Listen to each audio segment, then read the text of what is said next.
Vous écoutez la radio Campus, Alma Mater, c'est l'heure du journal.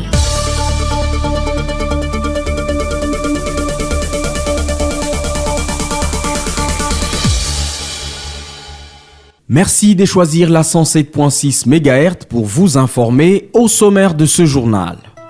Le vice-premier ministre de l'Intérieur Jacquemain Chabani a clôturé au Palais du Peuple à Kinshasa un atelier sur la stabilisation des institutions provinciales.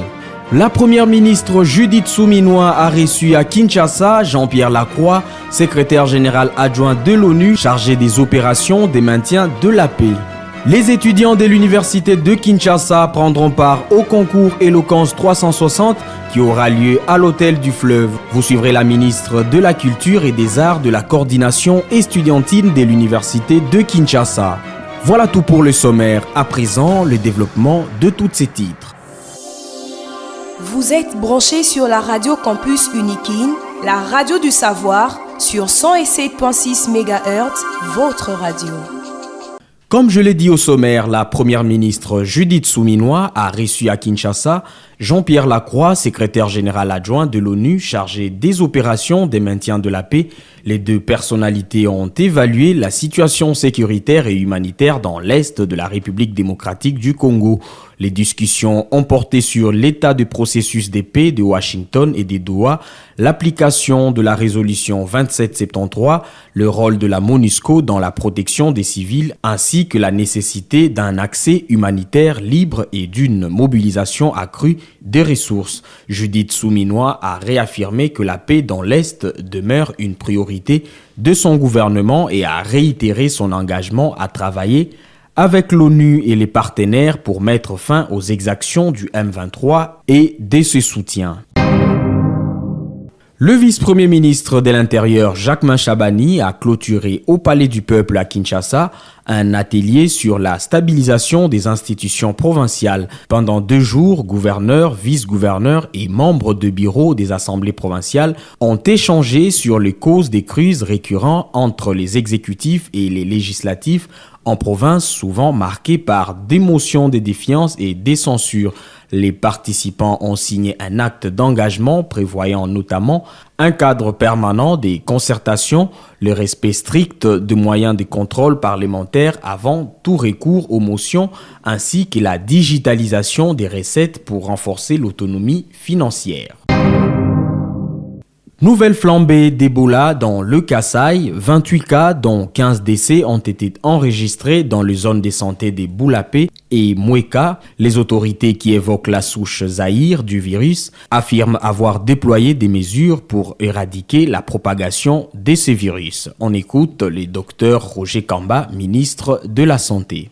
Alors aujourd'hui, la déclaration que je fais procède de l'appui rigoureux des faits, de la clarté des sciences et sur une chaîne complète d'investigation. D'abord, la notification des cas suspects, ensuite le prélèvement des échantillons et enfin la confirmation par l'Institut national de recherche biomédicale qui est notre laboratoire de référence. Les données que nous avons réunies nous offrent la certitude nécessaire pour parler et donner précision. C'est pour cela que j'annonce officiellement au nom du ministère de la Santé publique, Hygiène et Prévoyance sociale, la résurgence de la maladie à virus Ebola de la souche Zaïre dans la zone de santé de Boulapé, dans la province du Kasaï. Il s'agit ici de la 16e épidémie enregistrée dans notre pays de ce virus Ebola. Le bureau facultaire de la faculté des médecines rappelle que les inscriptions se font exclusivement en ligne via les sites internet de l'université de Kinshasa avant l'enregistrement à la faculté. Le doyen de cette faculté, le professeur Ntsambi Gleni, met en garde contre les rumeurs des recommandations et précise que la sélection reposera uniquement sur les résultats du concours dont la date sera annoncée ultérieurement.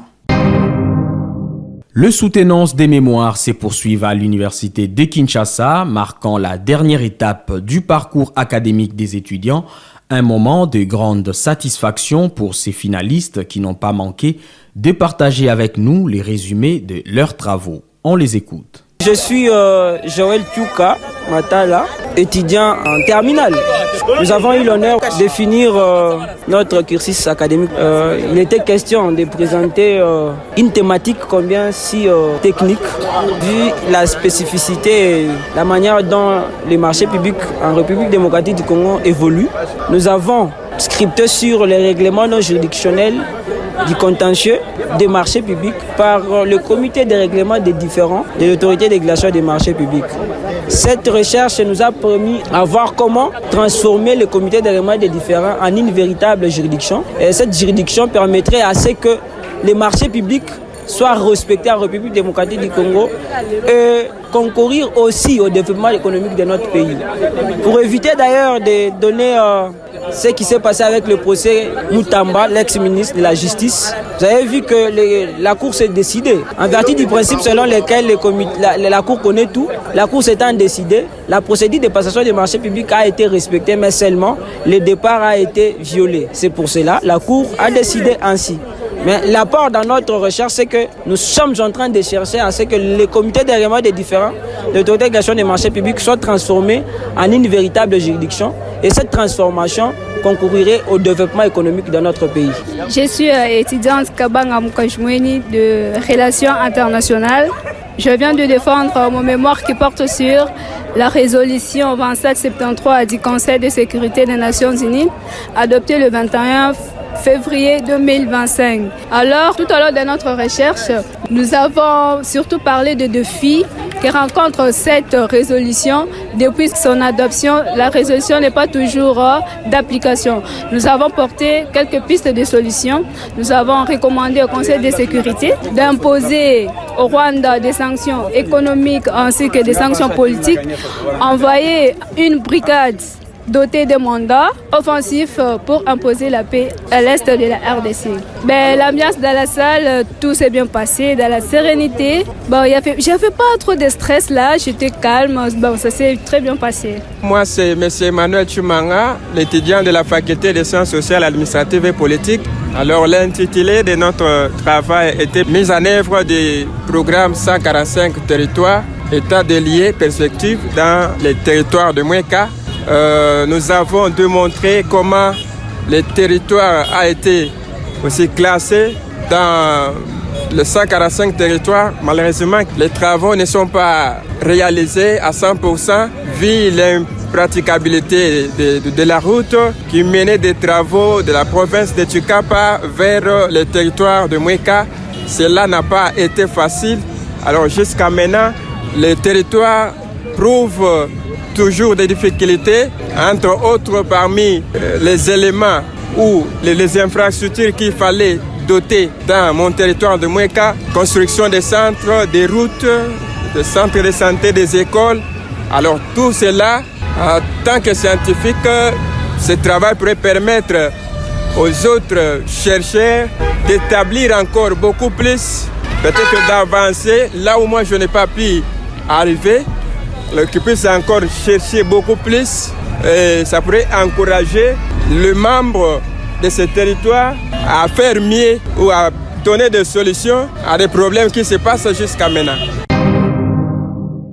Les étudiants de l'université de Kinshasa prendront part au concours Éloquence 360 qui aura lieu à l'hôtel du Fleuve. La confirmation a été faite par la ministre de la Culture et des Arts de la coordination estudiantine de l'université de Kinshasa.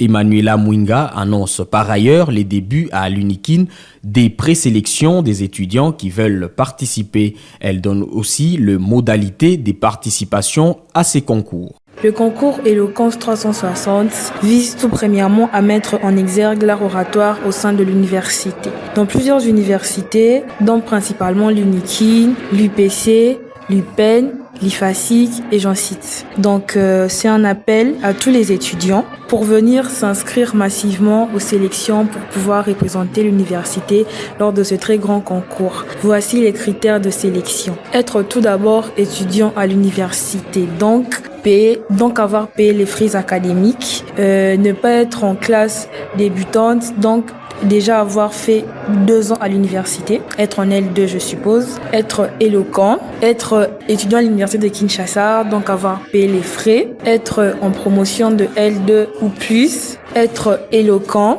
de bonnes mœurs, ne pas être conflictuel et ne pas avoir vécu de sanctions disciplinaires. Comment vous enregistrer? Envoyez une vidéo de vous de 2 minutes en train de vous présenter vous et de parler de l'université. Essayez de valoriser notre université et les meilleures vidéos seront retenues et enregistrées pour la suite des sélections. Venez massivement. Les candidats vont envoyer leurs vidéos à quel numéro?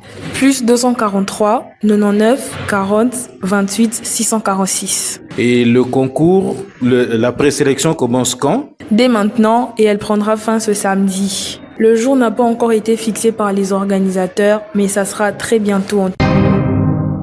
Sous les hauts patronages du recteur de l'université de Kinshasa, les cercles des hommes des lettres organisent une conférence débat ce 6 septembre 2025.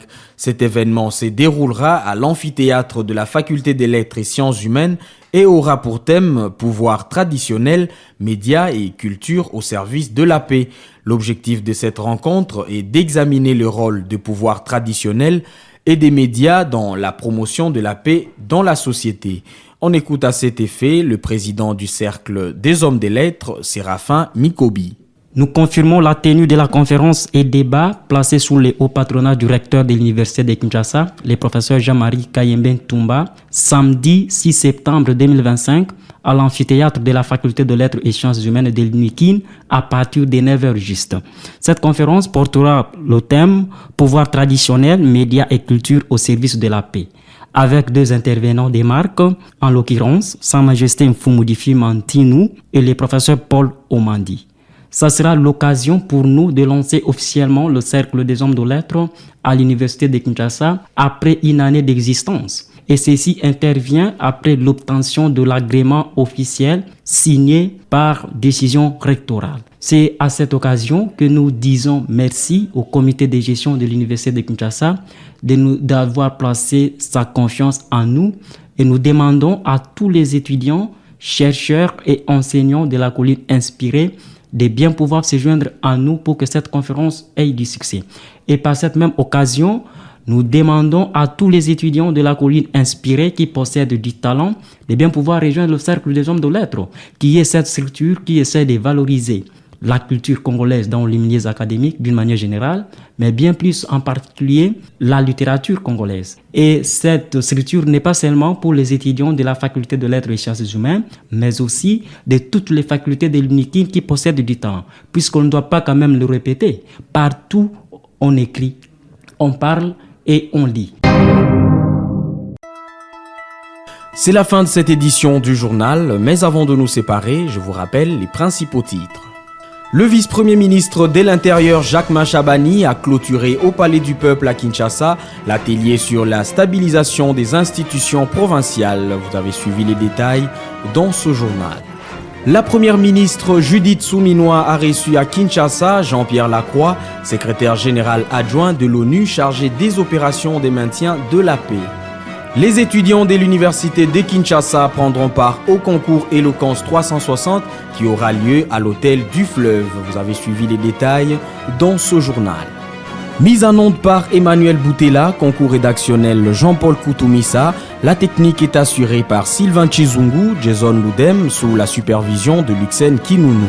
L'actualité reste en continu sur la 107.6 MHz et sur notre site internet www.unikin.ac.cd.